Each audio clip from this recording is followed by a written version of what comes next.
إذا سدت الأبواب وانقطع السبيل، بعض الأوقات الطبيب يقول خرج الأمر من يد الطب، الأطباء عاجزون عن علاجك. ماذا تقول؟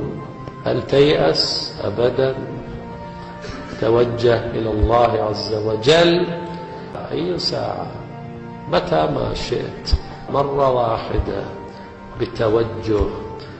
قل اللهم يا سبب من لا سبب له، ويا سبب كل ذي سبب.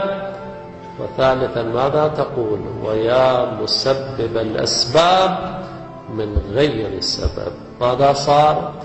اللهم يا سبب من لا سبب له، ويا سبب كل ذي سبب، ويا مسبب الأسباب من غير سبب، سبب لي سببا لن أستطيع له طلبا.